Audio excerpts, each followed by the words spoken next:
Buenas tardes, esta es la sesión asincrónica correspondiente al tema de espectrofotometría ultravioleta visible. Aquí estamos observando espectros de absorción de 5 vitaminas hidrosolubles en la región ultravioleta. Como vemos en el gráfico, tenemos de 200 a 340 nanómetros. Para vitaminas como el ácido ascórbico, vitamina B, que es el compuesto A, y los otros correspondientes a vitaminas del complejo B, B3, B6, B1 y B2. Una de las características de los espectros es que son típicos o específicos para ese compuesto. Es decir, al observar, por ejemplo, el espectro del compuesto A o ácido ascórbico, observamos cómo tiene un lambda máximo alrededor de los 270 nanómetros. Por lo tanto, decimos que es una huella característica de él, lo cual permite identificarlo. Igualmente, ese valor de lambda máxima permite, en un momento dado, poder cuantificarlo. Cuando hablamos de los espectros de absorción en la región visible, decimos que dependiendo de las zonas de absorción, podemos nosotros justificar el color de la sustancia.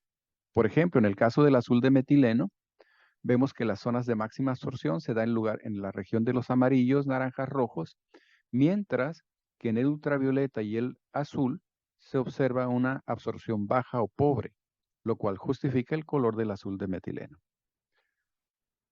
Aquí observamos algunas imágenes de los primeros espectrofotómetros. Hablamos de la marca Spectronic en los 70s y 80s, pero posteriormente observamos que en lugar de observar aquí la aguja en la escala de transmitancia o absorbancia o la parte digital, a partir de los 90s, 2000 observamos ya los displays, los monitores y los equipos integrados a las computadoras.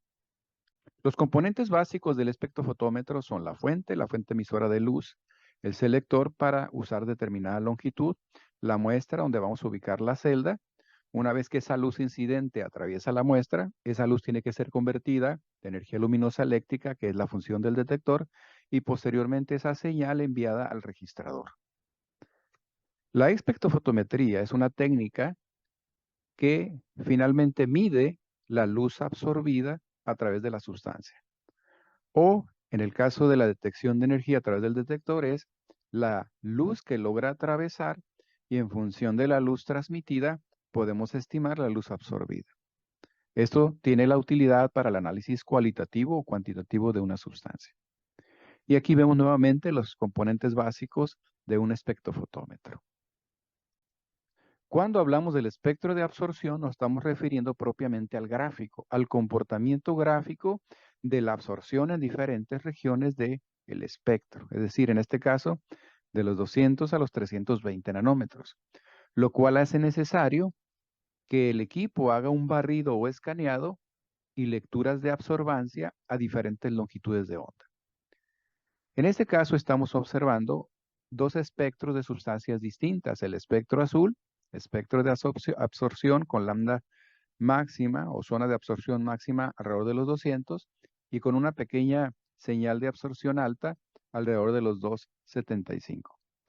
Igualmente estamos viendo otro compuesto, el de color rojo, el espectro de color rojo, donde vemos un patrón o huella distinta. Aquí tenemos un lambda 1 alrededor de los 230. Bueno, una característica de la absorción de las mezclas, que es lo que observamos aquí, es que las absorbancias son sumativas. Si en esa solución se encuentra tanto el compuesto que nos da el espectro azul como el compuesto que nos da el espectro rojo, el espectro de la mezcla correspondería a la suma de los espectros. Y eso sería el espectro de color negro. Cuando hablamos de curvas de calibración, decimos que son nuestras referencias para la cuantificación de sustancias problemas. Para ello, previamente, tenemos que conocer el espectro de absorción de una sustancia determinada para determinar su lambda máxima o alguna zona de absorción en la cual se pueda cuantificar. Una vez determinada esa longitud de onda a utilizar, entonces lo que se hace es medir el comportamiento de la absorbancia a diferentes concentraciones a esa longitud, a lo cual llamamos la curva de calibración. Entonces, el gráfico en el cual tenemos estándares de diferentes concentraciones, a los cuales se les mide la absorbancia y esto se grafica, sobre todo en la primera porción donde hay proporcionalidad o linealidad, decimos, ahí es la zona en la cual la concentración y la absorbancia son proporcionales. Y a eso le llamamos la curva de calibración, que corresponde exactamente a esa recta. De tal manera que decimos que la espectroscopía se basa en esa fracción de la luz o radiación transmitida en función de la luz incidente. Todo se traduce a la cantidad de luz que atraviesa o se absorbe. Cuando nosotros hacemos referencia a estos parámetros, decimos que la transmitancia, como indica la ecuación en la parte inferior, es el cociente de esa luz que logra atravesar P1 o luz transmitida sobre la luz incidente. De tal manera que esto sería una fracción que da como resultado un número de 0 a 1, pero si es expresada porcentualmente, decimos que el porciento de transmitancia sería de 0 a 100. Esto sería en una escala lineal. Mientras que la absorbancia, que lo vemos expresada de manera logarítmica, que depende de la transmitancia, este va a ser expresado de 0 a 2. Donde decimos una sustancia que no absorbe y que todo se transmite, correspondería a logaritmo de t, que sería 1. La absorbancia, por lo tanto, sería 0. La absorbancia es la fracción de luz que es absorbida por una solución cuando se hace incidir un haz de luz de determinada frecuencia. Es decir, para una solución determinada, si nosotros pasamos esa luz a través de ella, decimos el comportamiento de absorbancia se va a definir en función de esta ecuación.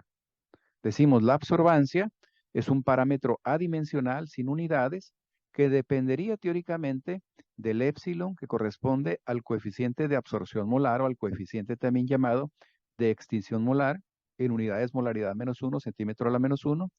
También dependería de la concentración molar y de la longitud, que es la distancia que atraviesa la luz en la muestra. De tal manera que ese coeficiente de extinción molar, ese valor constante, dependerá de la sustancia, como también dependerá de la longitud de onda. Es decir, si nosotros usamos una misma sustancia y cambiamos la longitud de onda, cambiaría su coeficiente. Dice el coeficiente de extinción molar, también llamado absortividad molar, antes usado la letra A minúscula, aquí vemos épsilon. Dice, es una unidad que mide la capacidad que tienen las especies químicas para absorber una determinada onda de luz. De tal manera que cuando hablamos de ese épsilon, el coeficiente de extinción molar que estamos viendo en la ecuación, donde aquí vemos épsilon, molaridad a la -1, centímetro a la -1, la L o B, que es la longitud de paso de la luz, y la C, la concentración molar, vemos cómo si épsilon aumenta, porque aquí hay puros factores, entonces al multiplicar por B y por C, también aumentaría la absorbancia. Es decir, la relación que guarda el coeficiente con la absorbancia es directamente proporcional. Para sustancias de mucho poder de tinte o muy coloridas, decimos, su coeficiente de extinción es muy alto, porque a la hora de hacer pasar la luz, esta se absorbe fácilmente. Entonces, como dice en la parte inferior, épsilon o coeficiente de extinción molar depende de la sustancia, pero también de la longitud de onda. Si nosotros cambiamos de sustancia, cambia el coeficiente de extinción. Pero también para una misma sustancia a diferentes longitudes, el coeficiente de extinción también varía. Y el último punto dice que la relación que guardan estas es directamente proporcional. Cuando uno aumenta, el otro lo hace, o cuando uno disminuye, también el otro disminuye. Hablando de el fundamento de absorción, tanto en la región ultravioleta como visible, decimos, al hacer pasar esa potencia o esa intensidad sobre la muestra, nosotros podamos representarlas en función de la transmitancia. Como decíamos, aquí tenemos la potencia o intensidad transmitida con respecto a la potencia o intensidad incidente, lo que estamos viendo aquí. T es igual a I sobre I sub 0, de tal manera que lo podemos expresar igualmente en potencia. Entonces decimos, la transmitancia es esa fracción de luz que se transmite o que atraviesa la muestra con respecto al haz de luz incidente. Y esa fracción la vamos a poder determinar de 0 a 1. O sea, vamos a tener valores con decimales en el rango de 0 a 1. Lo cual implicaría Un 0 significa que todo se absorbe y que nada se transmite, o el 1 significa que todo se transmite y que nada se absorbe. Y ese rango de 0 a 1 lo multiplicamos por 100, es decir, la transmitancia por 100, lo podemos expresar como % de transmitancia. De esta manera la escala cambia de 0 a 100. Y si nosotros queremos hacer la conversión a transmitancia nuevamente, basta tomar el valor de % y dividirlo entre 100 para entrar nuevamente en la escala 0,1.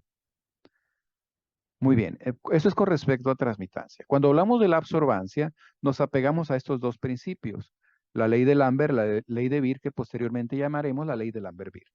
El primero de ellos especificaba la influencia que tiene el espesor de la celda. Decimos, a mayor trayecto recorrido del haz de luz sobre la muestra, la absorción tendría que ser mayor. Y Beer afirmaba que había una relación de la absorbancia con la concentración. Y al combinar estas dos leyes, conocida como la ley de Lambert-Beer, decimos, cuando la luz monocromática pasa a través de un medio translúcido, la disminución de la luz incidente decrece con el espesor de la celda y es proporcional a la intensidad de la luz. Esto es lo que conocemos como la ley de Lambert-Beer, la expresión que anteriormente mencionábamos, donde incluíamos la constante o el coeficiente de extinción molar. Dice, en diferentes momentos se usaba la ecuación A igual a A minúscula BC, o posteriormente la absortividad molar se expresaba como el coeficiente usando épsilon, B o el recorrido de la luz en la celda se usaba B, después L, y la concentración expresada con C mayúscula que corresponde a la concentración molar. Decimos que esa ley de Lambert-Beer habla de la proporcionalidad que existe entre la absorbancia y la concentración. Es decir, a mayor concentración de la muestra, nosotros tendríamos mayor absorbancia. Dice, ese coeficiente, como antes les refería, también se llama coeficiente de extinción molar. Y se da en unidades centímetro a la -1, molaridad a la -1. Bueno, eso es para hacer cálculos teóricos, lo cual significa que si nosotros tenemos la concentración de la muestra en molaridad y conocemos el coeficiente de extinción de la sustancia a determinada longitud, nosotros podemos calcular la absorbancia esperada, pero es finalmente un cálculo teórico. En la práctica, nosotros hacemos la medición de la transmitancia o % de transmitancia y absorbancia. Es decir, obtenemos valores en la escala 0-100 para %, o de 0 a 2 o 2 a 0 para absorbancia. La absorbancia queda definida, por lo tanto, de esta manera. La absorbancia es el menos log de la T, pero T lo expresamos como % de transmitancia entre 100. Es decir, nosotros tenemos un 60% de transmitancia o el 60% de la luz se transmite a través de la muestra, significa que ese 60 entre 100 nos da una transmitancia de 0.6. Y para conocer la absorbancia relativa a esa transmitancia es simplemente sacar el menos log del 0.6. Bueno, entonces decimos, si nosotros queremos hacer el cálculo a partir de la absorbancia, calcular la transmitancia, tendríamos que hacer la conversión. Primero pasaríamos el signo negativo del menos log del lado izquierdo, menos A, luego usaríamos base 10 o el inverso del logaritmo, 10 a la menos A en el lado izquierdo y 10 a la logaritmo en el lado derecho, de tal manera que simplificando nos quedaría que 10 a la menos absorbancia es igual al % de transmitancia entre 100. Y si nosotros seguimos arreglando, o el 100, que es divisor del lado derecho, pasa como factor multiplicando el izquierdo, el 100 multiplicaría a 10 a la menos A. Arreglando la ecuación decimos que una vez que despejamos % de transmitancia, basta elevar la absorbancia en negativo, base 10 o 10 a la menos absorbancia y multiplicar por 100. Por lo tanto, estas serían las tres ecuaciones que tenemos que tener en mente.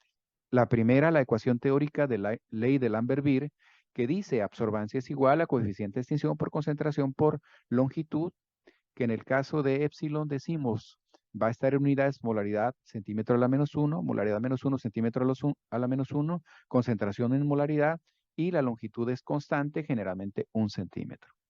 La otra ecuación es la de absorbancia, menos log del % de transmitancia entre 100, y la tercera de ellos el % de transmitancia.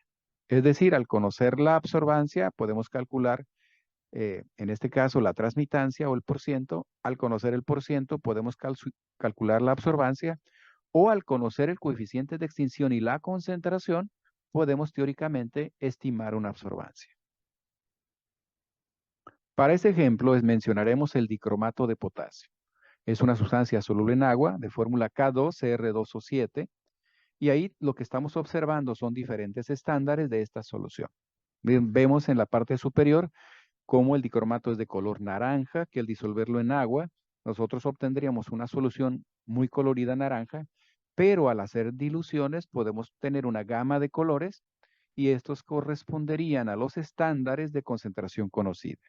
De tal manera que estamos con estándares en la parte inferior de menor a mayor concentración cuando vamos de izquierda a derecha. Bueno, si a cada uno de ellos les determináramos su absorbancia, esa absorbancia nos daría un espectro. Como nos indica el texto, dice, si a estas soluciones se les determina la absorbancia a 500 nanómetros, que se espera que tenga buena absorción en esa región de 400 a 500, dice, la absorbancia debe ser mucho mayor entre más colorida sea la solución, es decir, a mayor concentración, la absorbancia o la cantidad de luz absorbida tiene que ser mayor, ¿sí? Y esa es la proporcionalidad de la que hablamos. ¿Por qué? Porque va a ser más difícil que la luz atraviese una solución más concentrada o más colorida que atraviese una solución más diluida o más clara. Bueno, igualmente decimos, si nosotros hablamos de el espectro de absorción, ya observamos aquí dónde está el 500, es una zona de buena absorción, nosotros podemos hacer un espectro en función o un análisis o una curva de calibración en función de esa longitud. Bueno, esta diapositiva lo que intenta decir es, en un momento dado los espectros de absorción van más allá de la identificación o caracterización. Por ejemplo, decimos en una reacción orgánica donde el dicromato como agente oxidante es usado, el cromo pasa de cromo más 6 a cromo más 3. Es decir, como producto de reacción observaríamos el óxido crómico, por ejemplo. Entonces, si nosotros monitoreamos la reacción, desaparecería la huella del dicromato y aparecería un nuevo espectro y este espectro correspondería al óxido crómico. Y de esta manera decimos que una de las utilidades de la espectroscopía sería esa, poder monitorear a las reacciones. Al igual que la absorción en la región visible, el dicromato tiene absorción en la región ultravioleta.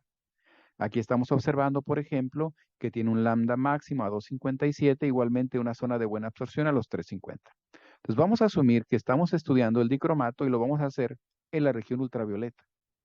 En esta tabla observamos los resultados de absorbancia para diferentes concentraciones del dicromato de potasio, es decir, a esas soluciones que las observamos en tubos separados que van de 25 a 200 miligramos por litro, dice, se les mide la absorbancia a 350 nanómetros, es decir, la región ultravioleta. Podía haberse medido en la región visible a los 500, pero aquí lo tenemos a los 350 nanómetros.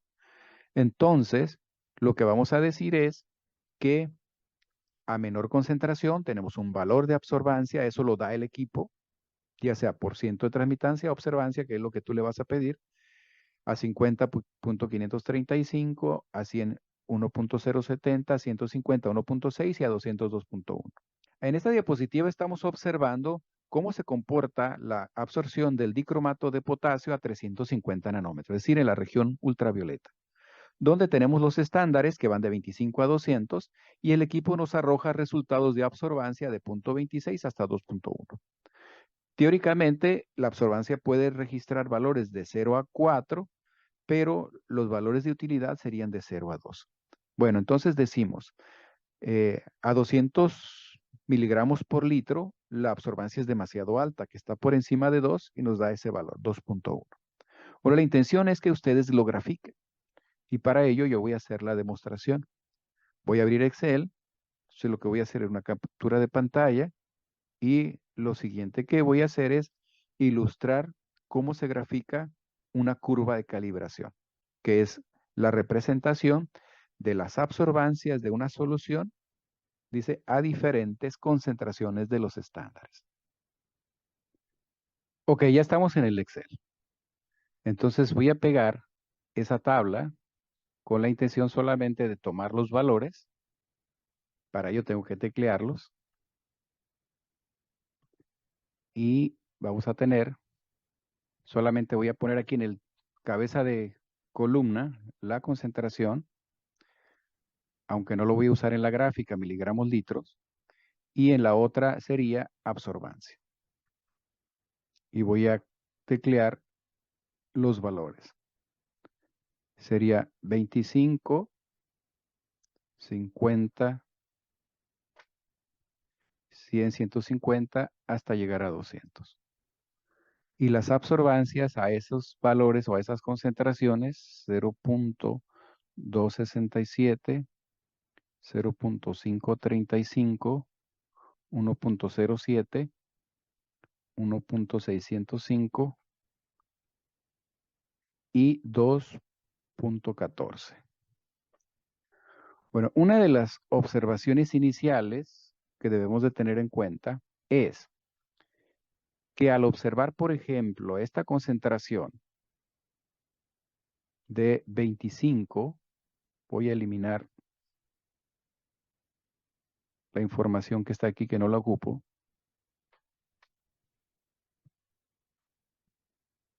Decimos, al observar ese 25, tenemos una absorbancia de 0.26. Bueno, la ley de Beer decía, si nosotros aumentamos la concentración, también aumenta la absorbancia.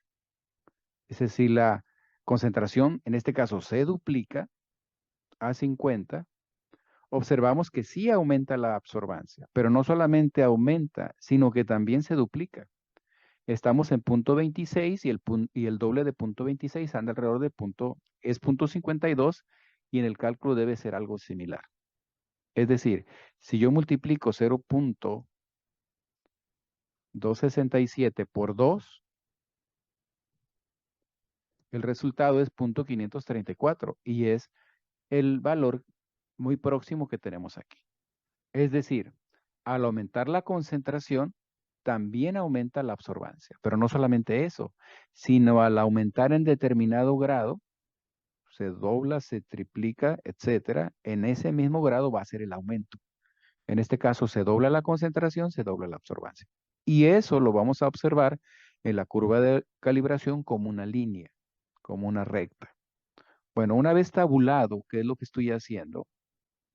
Vamos a seleccionar la tabla, solamente los valores, y nos vamos a ir a insertar. Vamos en Excel a buscar en gráficos, busquen donde hay unos puntitos por ahí, y nos vamos a ir a inserción de gráfico de tipo dispersión de datos. ¿Sí? El primero que aparece aquí. Entonces, nosotros observamos este formato. Lo que les voy a pedir es que vamos a entrar aquí al lado de diseño y vamos a escoger el primer diseño. ¿Por qué? Porque el diseño nos va a indicar ya de manera predeterminada lo que va a ser el título de los ejes, etcétera. Entonces, que lo que voy a hacer aquí es poner un título, me lo voy a hacer un poco más grande para que ustedes lo visualicen mejor. Y ese título podemos modificarlo con respecto a tamaño, color y formatos. Ese es al igual que un texto. Y entonces le voy a poner aquí que eso es una curva de calibración del dicromato de potasio. Y voy a especificar que se trata de los 350 nanómetros para la región ultravioleta. Bueno, entonces, lo primero que quiero resaltar es eso, es una curva de calibración. Luego, lo segundo sería los títulos de los ejes. Vamos a poner en el eje de las X la absorbancia, que también lo representamos simplemente con la letra A mayúscula.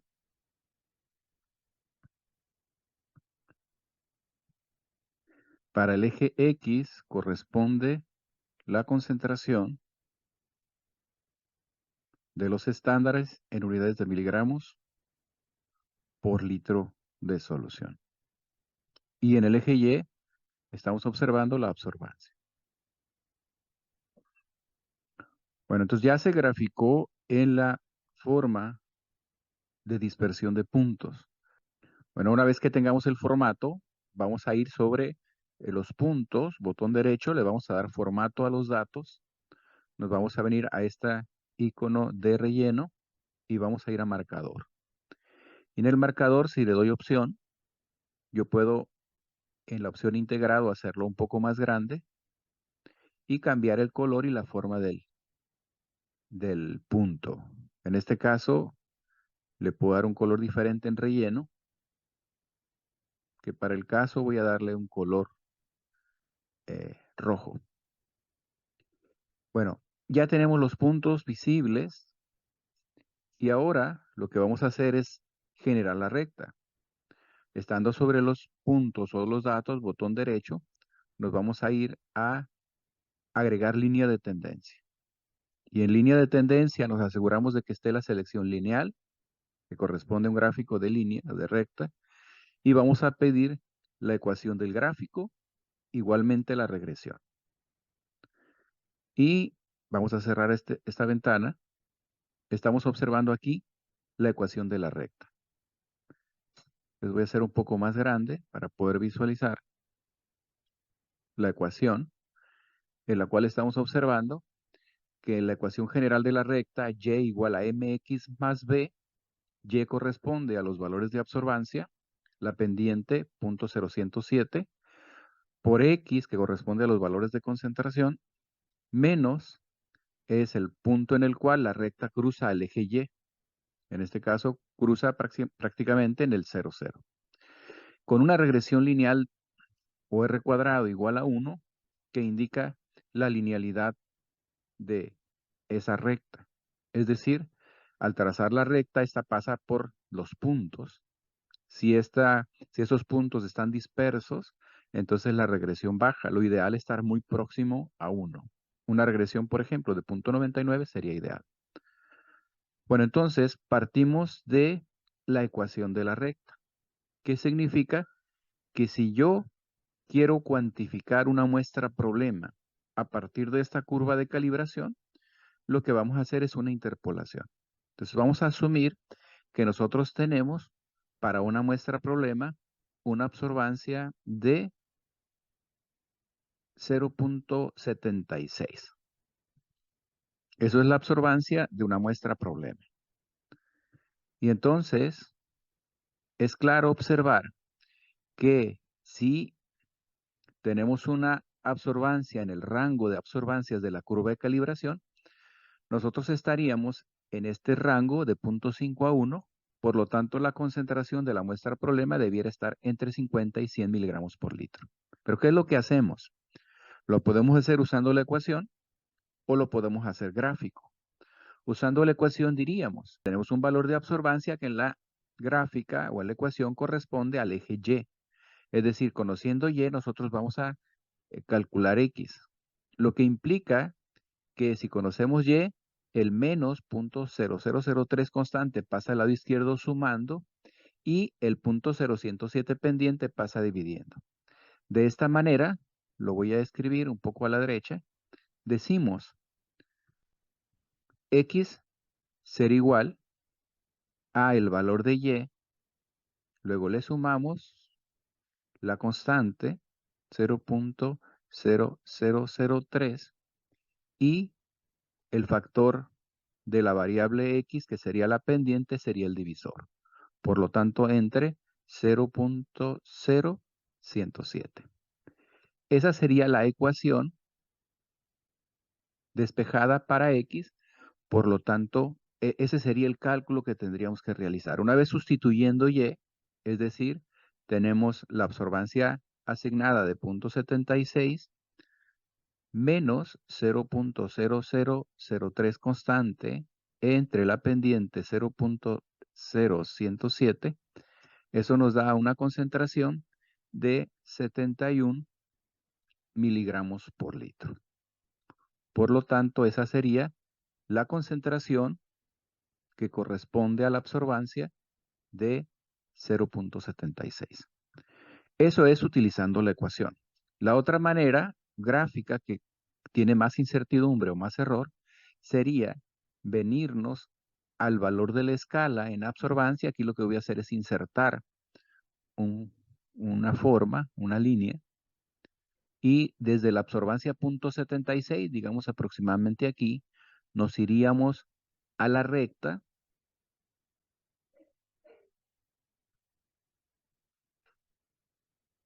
y luego la interpolación consiste en trazar la recta perpendicular al eje X para ver el valor de la concentración a la que corresponde esa intersección. Es decir, una vez que llegamos a la recta, nos bajamos y estamos viendo un valor entre 50 y 100, lo que correspondería a ese valor de 71 miligramos por litro. Es importante señalar que en la forma gráfica tendríamos que tener una escala más detallada para poder visualizar las unidades de manera más específica. Pero básicamente serían las dos maneras.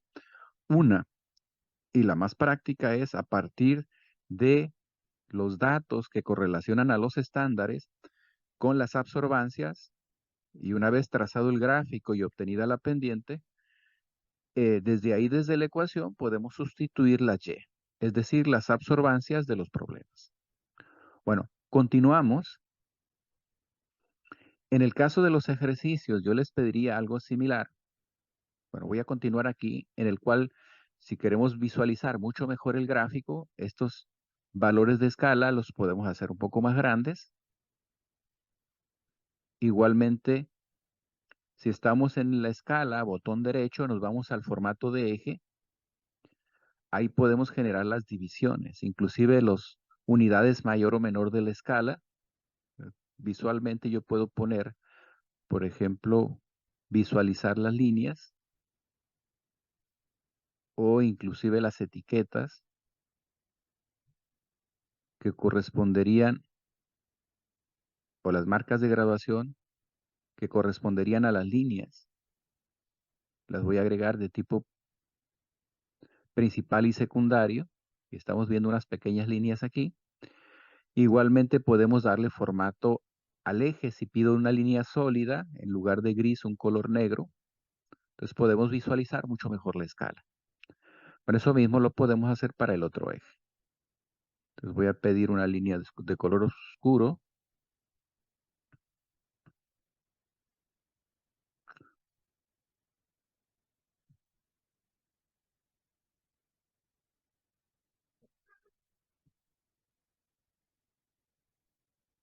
Una línea de color negro, un poquito más gruesa. Las puedo pedir, o las marcas, las puedo pedir al interior.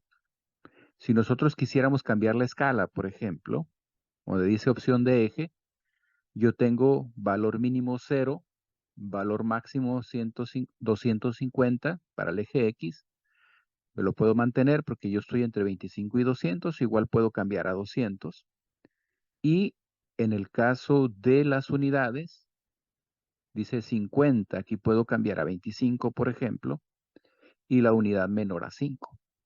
Por lo tanto, las graduaciones en la escala serían muchas más y muchas más divisiones, que es lo que alcanzamos a observar. Cambia de unidades máximas 50 a unidad máxima 25 y unidades de 5 en 5 para generar la escala.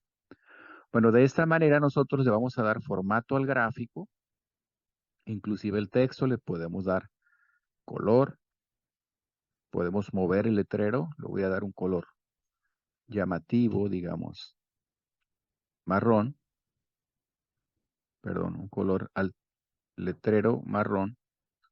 Selecciono el texto, si quiero darle formato al texto de la gráfica, al título de la gráfica, y más o menos ese sería el formato. Si selecciono la gráfica, botón derecho, copiar, entonces puedo ir al lugar donde quiera pegar el gráfico. Esto puede ser en el Word para hacer un ejercicio y enviar tarea en PDF, o en mi caso ir a la presentación que estoy exponiendo y poner la gráfica. Entonces la gráfica que les pedía corresponde, lo voy a pegar, por cierto, aquí como una imagen. Corresponde a esa gráfica, en el cual estamos mencionando que al graficar los valores de los estándares con respecto a concentración de esa curva de titulación de dicromato, tenemos una pendiente, que por cierto esa pendiente nos da la información del coeficiente de extinción. Una pendiente igual a 0.0107.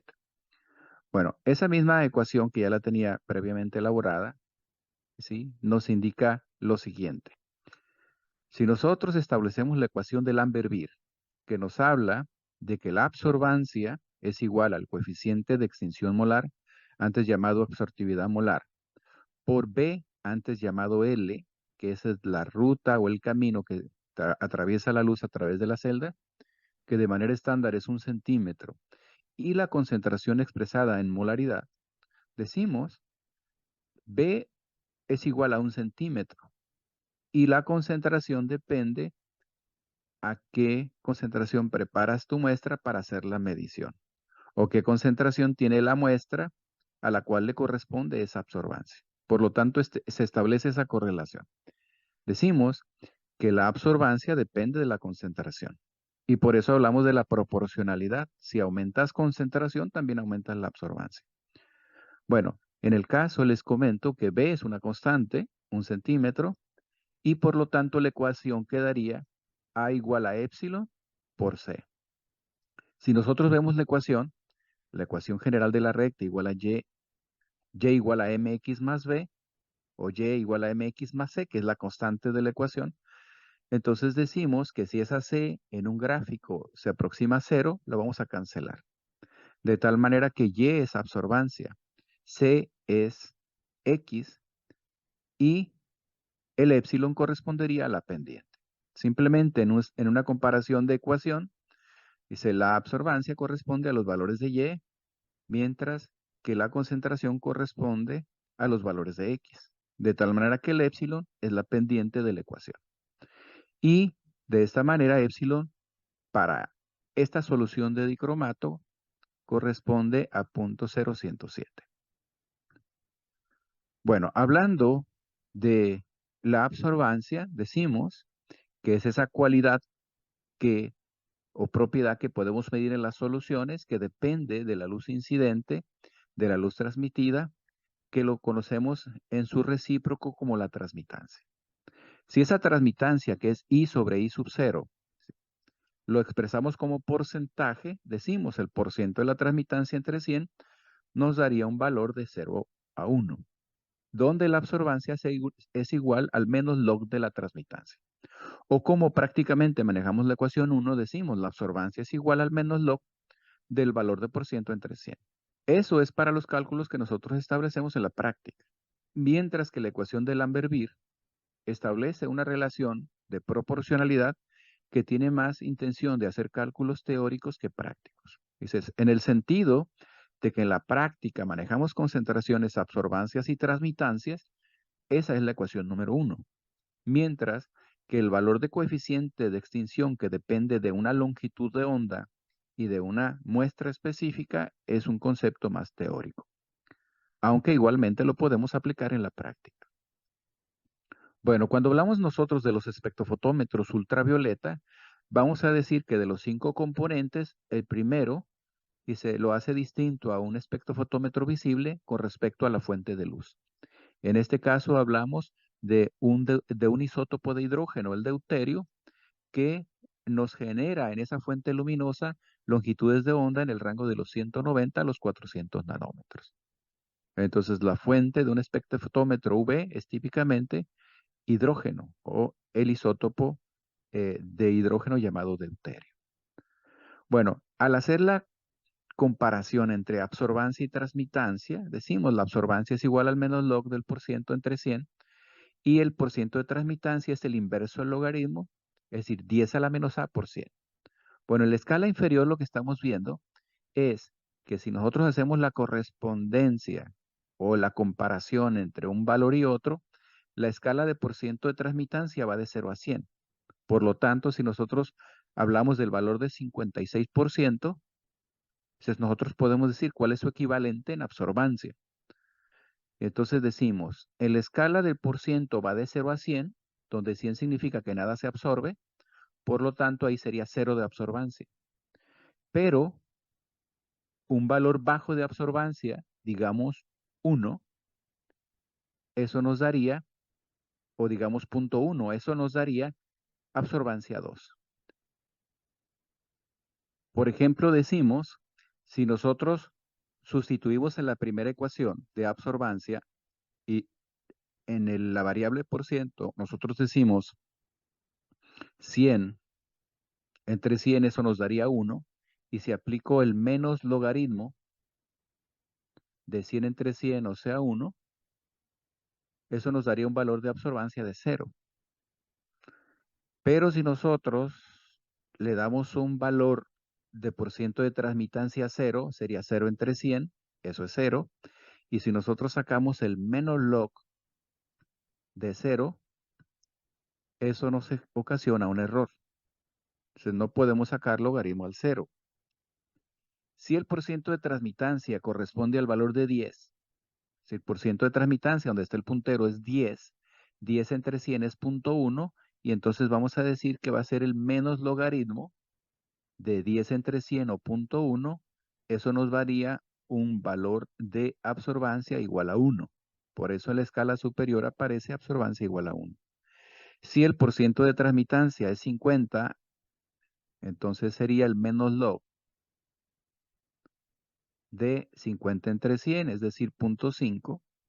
Una absorbancia de 50% de transmitancia o 0.5 de transmitancia es 0.3.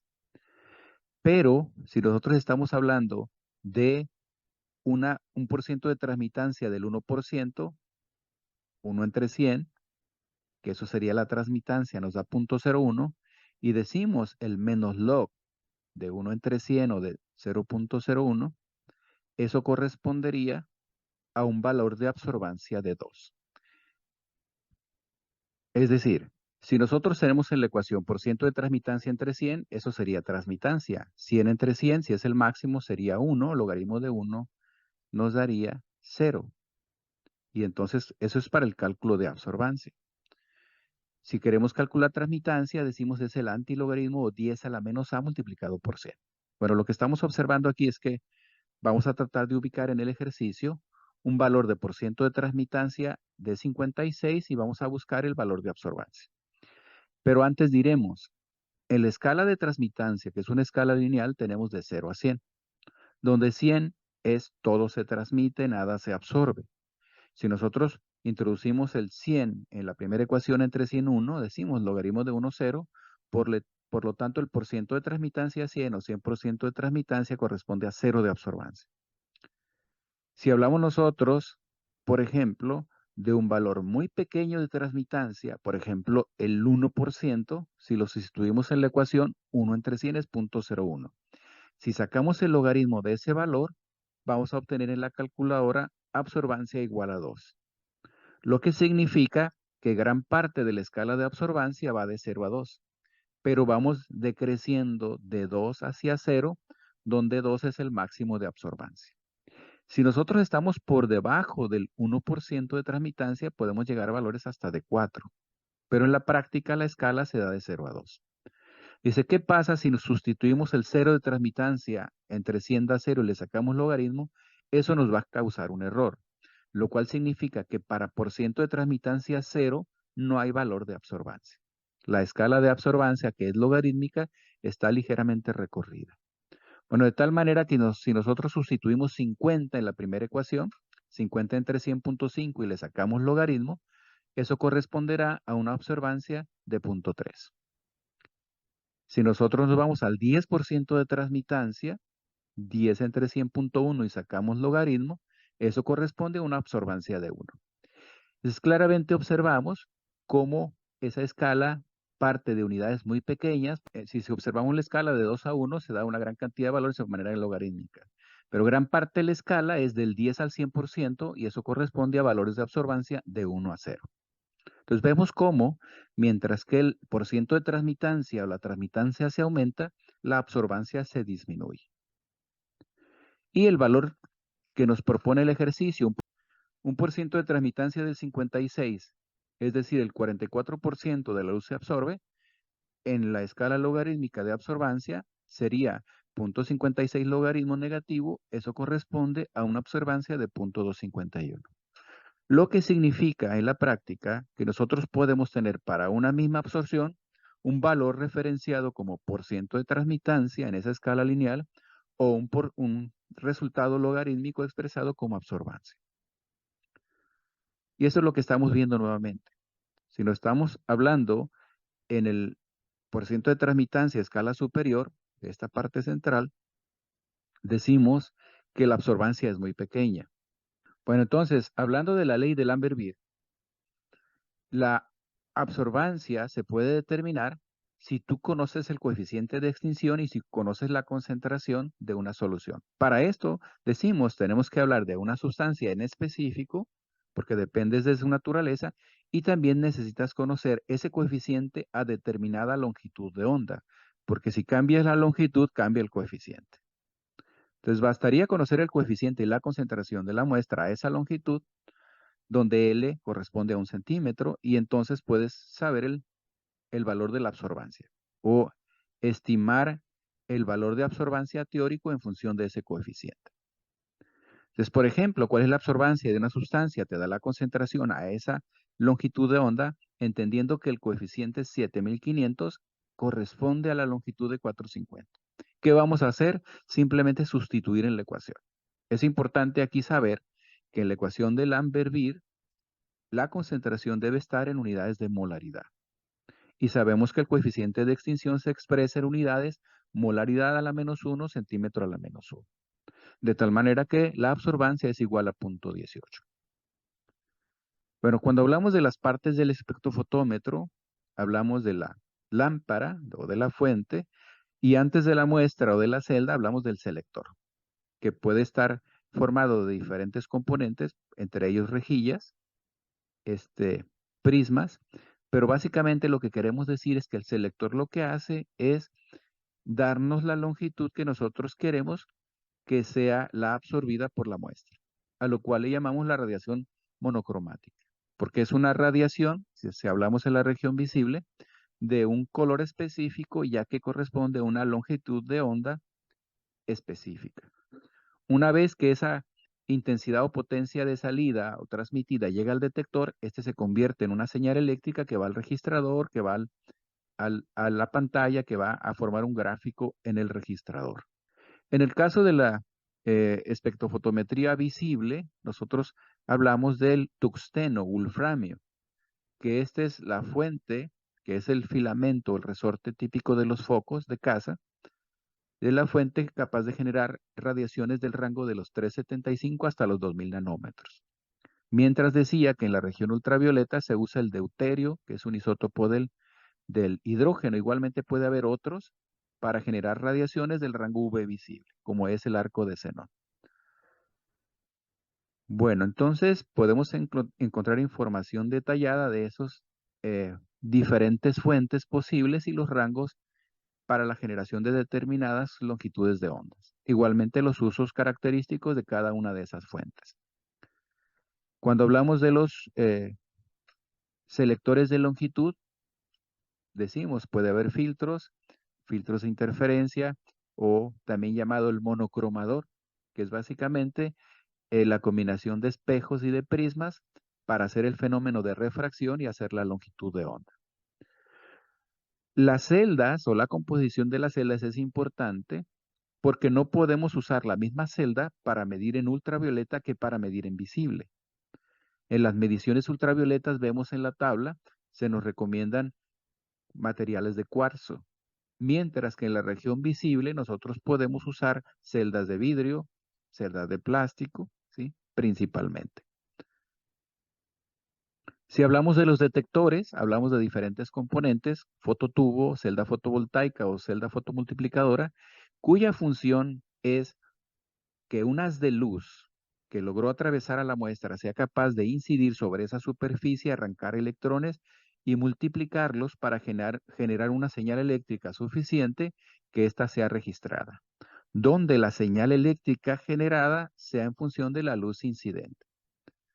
Bueno, y hablando de detectores, podemos igual tener varios tipos dependiendo de los rangos de longitud o de la energía y frecuencia de la radiación.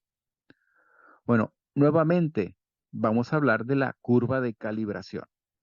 Decimos, es la representación gráfica de las concentraciones de los estándares con respecto a su absorbancia. Y esto más con la intención de ejemplificar los ejercicios de la tarea. Para este ejemplo tenemos una curva de calibración, probablemente permanganato, donde estamos viendo un blanco, donde no está el permanganato, los 5 matraces que corresponden a las absorbancias A1 a A5, 5 concentraciones distintas de menor a mayor, y al final la concentración de la muestra.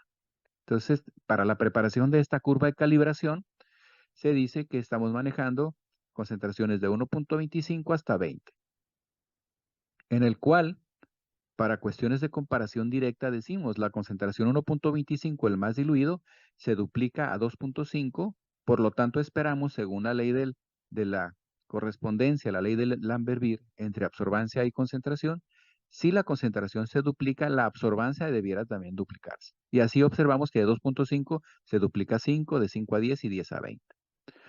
Bueno, al hacer las curvas de absorción de un compuesto, en este caso del permanganato, decimos las huellas de esa silueta o del espectro es similar, lo único que cambia es el tamaño de la absorción o el tamaño de los picos, pero básicamente se observan desde las más bajas a más altas las zonas de máxima absorción. ¿Para qué sirven los espectros de absorción? Pues sirven para seleccionar la mejor longitud, generalmente los lambdas máximas, que son las regiones en las cuales se puede medir. Y entonces decimos, en la zona de los 450, pero de los 480 a 580 está las zonas de la máxima absorción. Específicamente más entre los 520 y los 560. Bueno, entonces, es importante indicar que si nosotros elegimos una de las longitudes de onda donde absorbe muy bien el permanganato, nosotros podemos hacer las mediciones posteriores de concentración usando una longitud de onda seleccionada a partir del espectro de absorción. Si observamos con respecto a la gráfica de este espectro, que es longitud de onda versus absorbancia, vemos cómo las absorbancias se van duplicando.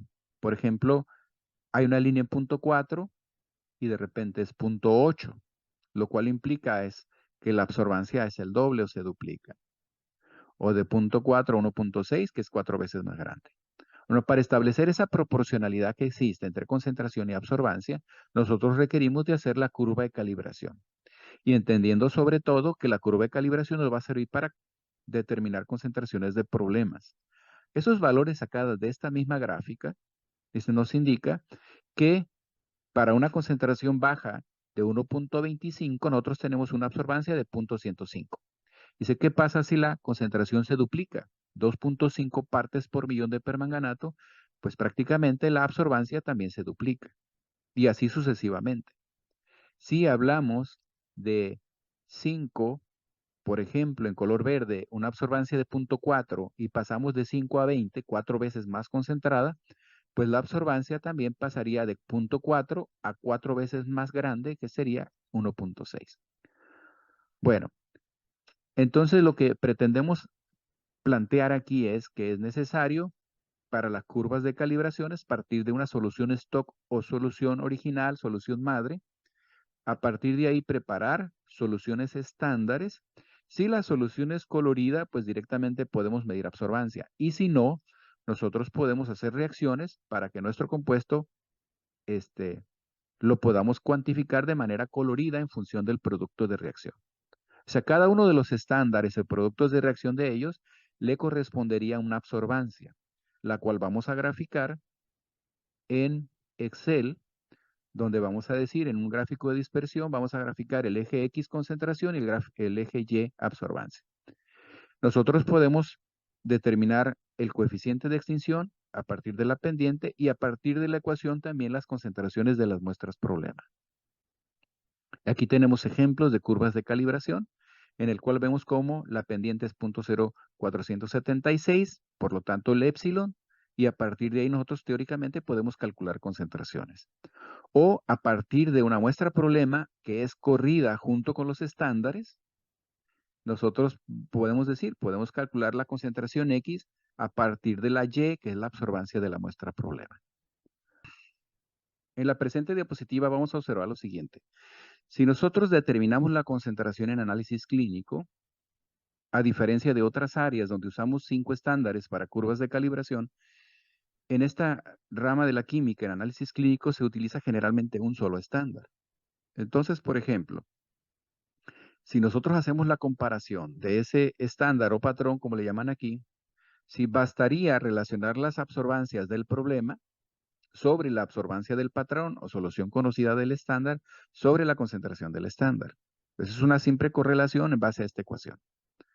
Por ejemplo, si nosotros tenemos la absorbancia del problema 0.458, la absorbancia del patrón o estándar 0.765, donde el estándar es 145 miligramos por ciento, entonces dividiríamos 0.458 entre 0.765 y eso multiplicado por 145, lo cual nos daría una concentración de 86.8%. Como veremos en los ejercicios de práctica o en la tarea, esto nos puede generar un error grande. Es decir, lo ideal es establecer la correlación en base a una ecuación lineal y a partir de la ecuación calcular la muestra problema. Pero en la práctica del análisis clínico se utiliza esta correlación sencilla. Pero eso nos da porcentajes de error que dan en el orden de del 10 al 20%. Bueno, y por último, en esta presentación de un artículo brasilero, tenemos el ejercicio que tiene que ver con el extracto de una planta, la pata de vaca por su forma, ¿no? Dice ahí, se pasa un mortero, se macera, lo cual implica agregar solvente y hacer extracciones bajo procesos de dejar reposar, igual molienda. Entonces, básicamente en el diagrama es lo que estamos observando. Las hojas que se pesan, pasan un matraz, se maceran, se dejan reposar con etanol por un tiempo determinado y a partir de ese pigmento o compuesto extraído, básicamente lo que se pretende es 3 cosas. Uno, hacer el espectro de absorción para saber que el compuesto de interés absorbe a determinado cual longitud, es decir las zonas de absorción. Luego vamos a conocer la concentración en base a una muestra problema, si así lo necesitamos, pero para ello necesitamos una curva de calibración con estándares. Bueno, todo ese experimento tiene que ver con el extracto de un compuesto de nombre rutina. Es un flavonoide, un glucósido característico de esta planta. Una vez que se hace la curva de absorción o el espectro de absorción, observamos cómo por ahí tenemos en una línea continua el compuesto del glucósido. Y vemos que este compuesto presenta máximo de absorción entre 400 y 450 nanómetros, es decir, la primera porción del visible. Si nosotros corremos estándares o como lo hicieron ellos, lo que estamos viendo es que se obtiene la ecuación de 0.0256 más una constante, de ahí que la regresión sea no 1 exacto, sino 0.9994. Bueno, ¿qué es lo que haríamos? Como lo he dicho anteriormente, lo que necesitamos es despejar X de la ecuación y sustituir la absorbancia del problema, que para el problema menciona 0.3815 de absorbancia. ¿Cuál es su concentración? Pues una vez sustituido, indica que la concentración es de 14.35 microgramos por mililitro. Y de esa manera se llega al resultado. Bueno, entonces repitiendo de la ecuación, nosotros decimos Y corresponde a absorbancias, mientras X corresponde a concentraciones. Que para esta ecuación el coeficiente de regresión es bueno. Vemos cómo los puntos todos se aproximan a la recta con un coeficiente de regresión muy próximo a la unidad. Y de esta manera concluimos esta clase asincrónica correspondiente a la parte 4 de espectrofotometría.